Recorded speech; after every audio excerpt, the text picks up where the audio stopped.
Hello भक्तों, हर हर महादेव। भक्तों, आज मैं आप लोगों को सती खंड का 5वां अध्याय सुनाने जा रही हूँ। तो सबसे पहले गणेश जी के चरणों में प्रणाम, भोलेनाथ के चरणों में प्रणाम, माता पार्वती जी के चरणों में प्रणाम, कार्तिकेय जी के चरणों में प्रणाम, विष्णु भगवान लक्ष्मी माता के चरणों में प्रणाम, सभी देवी देवताओं के चरणों में प्रणाम, सरस्वती माता के चरणों में प्रणाम, बजरंगबली के चरणों में प्रणाम। तो भक्तों, आज मैं आप लोगों को कथा सुनाने जा रही हूँ। उसका शीर्षक है संध्या का तप। सूत जी कहते हैं कि जब ब्रह्मा जी ने इतना कहा तब उनके वचनों को सुनकर मुनि श्रेष्ठ नारद जी ब्रह्मा जी से बोले कि हे महामते, आपने चंद्रमौली शिव जी का यह जो परम पावन कथा सुनाई, इसके लिए आपको धन्यवाद है। परंतु यह तो कहिए कि जब आप सभी महान देवता और प्रजापति दक्ष भी अपनी पुत्री रति को काम के साथ अर्पित कर चले गए, तब वहाँ संध्या ने क्या किया? विवाहोपरांत संध्या के चरित्र को मुझे बतलाइए। तब तत्ववेत्ता ब्रह्मा जी भक्तिपूर्वक शंकर जी का स्मरण करते हुए बोले कि हे मुनि, अब तुम संध्या के चरित्र को सुनो, जिसे सुनकर सब स्त्रियां पतिव्रता होती हैं।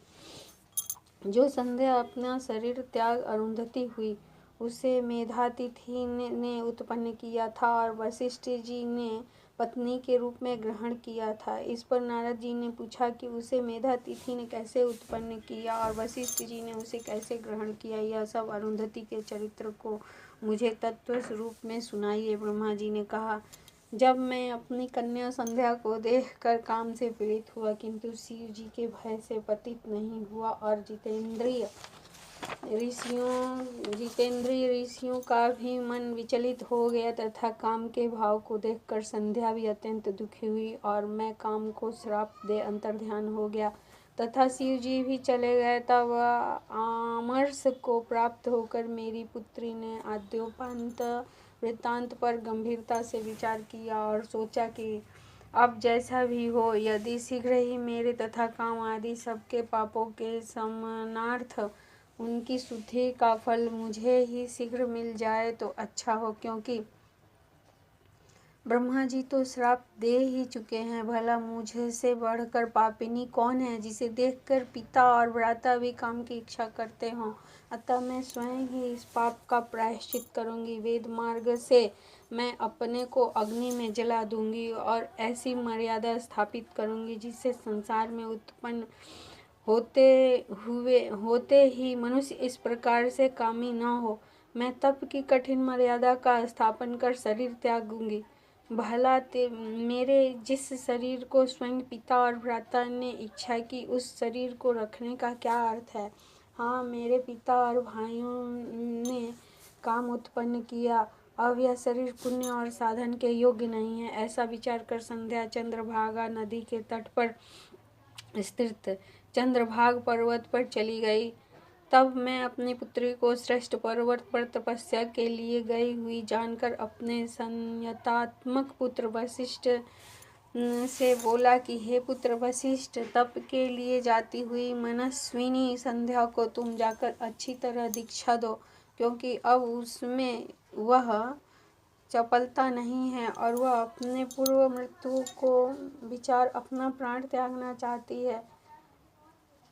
अब वह तप के द्वारा मर्यादा की भी मर्यादा स्थापित करेगी, परंतु हे तात, अभी तक वह तप के किसी भाव को जानती नहीं है। अतः जैसे इसको इष्ट की प्राप्ति हो, उसे तुम वैसा ही उपदेश करो। हे मुने, यदि आवश्यकता हो तो तुम अपने इस रूप को छोड़ दूसरा रूप धरकर भी उसके निकट तप की क्रियाओं को दिखाओ। दूसरे रूप की इसलिए आवश्यकता है कि उसने यह मेरा और तुम्हारा रूप पहले ही देखा है, जिसका उसकी दृष्टि में कोई मूल्य नहीं है। इस कारण तुम्हें इस रूप में वह कुछ प्राप्त न कर सकेगी, अतः तुम दूसरा रूप धारण कर लेना। हे नारद, वशिष्ठ जी ने कहा, ऐसा ही होगा। यह कहकर वह संध्या के निकट पहुँचे। संध्या चंद्रभाग पर्वत के लाल सरोवर के पास बैठी हुई थी। उसके पास पहुँच वशिष्ठ जी ने आदर से पूछा कि हे भद्रे, तुम किसकी कन्या हो और इस सरोवर पर क्या करने आई हो? यदि यह छिपाने योग्य न हो तो मैं सुनना चाहता हूँ। तुम उदास क्यों हो। तब अग्नि की तरह दीप्तिमान शरीर वाले वशिष्ठ जी को देखकर संध्या ने प्रणाम किया और कहा कि मैं इस निर्जन वन पर तप करने आई हूँ। यदि आप योग्य समझे तो मुझे उपदेश दें। यही मेरा गुप्त कार्य है, दूसरा कुछ नहीं। वशिष्ठ जी ने फिर कुछ नहीं पूछा क्योंकि वे सब कुछ जानते थे।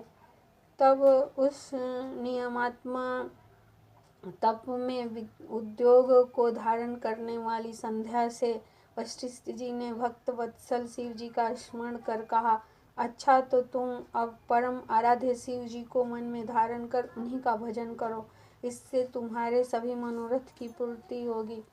ओम नमः शंकराय ओम अंत में लगाकर मौन होकर तप करो और मैं जैसा कहता हूँ उसके अनुसार मौन होकर ही स्नान तथा शिव जी का पूजन करो। केवल जल का आहार करना और कुछ नहीं। इससे निसंदेह तुम्हारी तपस्या पूर्ण फलदायक होगी।